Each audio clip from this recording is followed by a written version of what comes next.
what every LSP owner needs to know before selling. Welcome to Localization News You Can Use, your daily dose of localization know-how. Let's talk about selling your localization business. If you think it's a simple case of finding a buyer and cashing a check, you are setting yourself up for a world of pain. The M&A landscape is a graveyard of deals gone bad. The data shows a jaw-dropping 70 to 90% of them fail to deliver on their promise. That's a whole lot of regret and shattered expectations. And the number one killer of these deals isn't the balance sheet. It's a clash of cultures. I've seen this play out in the trenches. Some companies learn these lessons the hard way. A classic early-stage dream is to build for a decade and then sell for a fortune. A noble goal, but here's the rub. If 60% of your revenue streams from other LSPs, you're not selling a business. You're selling a client list to your buyer's direct competitors. For a strategic acquirer, that's a non-starter. That kind of revelation is a brutal wake-up call. And what about those friendly-sounding partnerships or mergers without a clear buyer?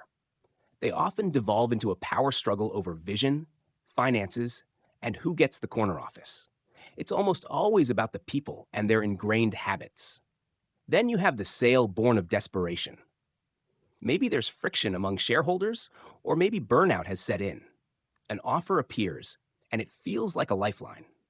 I've seen businesses go deep into due diligence, right up to the final contract, only to discover the terms are a Trojan horse that guts the financial upside.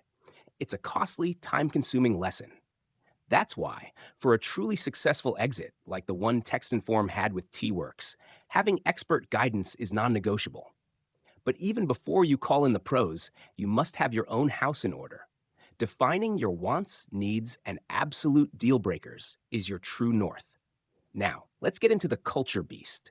It sounds like a soft HR-friendly term, but in an acquisition, it's the steel frame of the entire deal, especially when an earnout is on the table, which it nearly always is. You're likely tethered to the acquiring company for 1, 2, or even 3 years. If their corporate DNA is a mismatch with yours, it's more than just awkward meetings.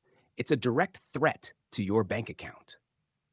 Picture your superstar team, the one that powered your growth, suddenly shackled by a bureaucracy they can't stand. Or imagine the brand you bled for getting a generic corporate paint job in the first 90 days.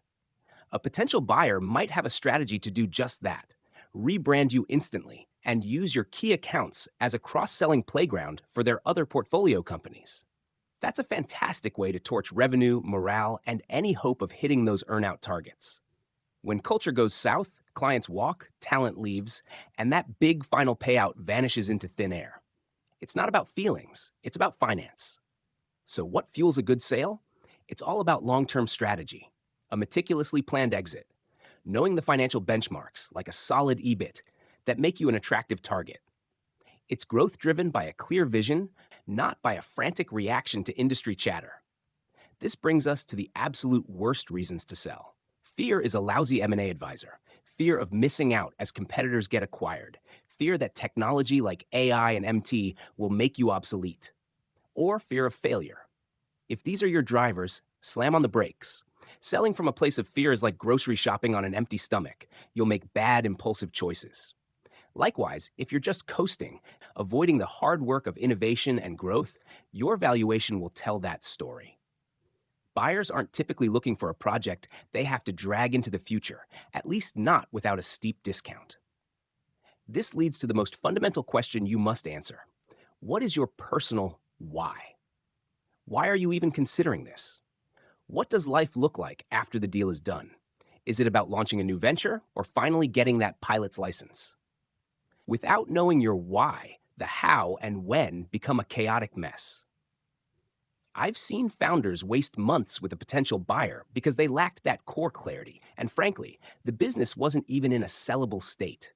The resulting offer felt insulting, but in retrospect, it was probably a fair reflection of the company's position. Your why is the motivation to do the hard prep work, diversifying your client base away from other LSPs, pushing your EBIT above that crucial 5% mark, and ensuring your tech stack isn't from a bygone era. So get educated. Master the M&A gauntlet, the grueling due diligence, the novel-length contracts, the earn-out structures with their tricky clauses. Be brutally honest about alignment, not just in culture, but in management philosophy and long term vision. And most importantly, develop the courage to say no. Walking away from a bad deal isn't a failure, it's a strategic victory. It's you protecting your future and ensuring that when you finally sign, it's a launch pad for your next great chapter, not a regret.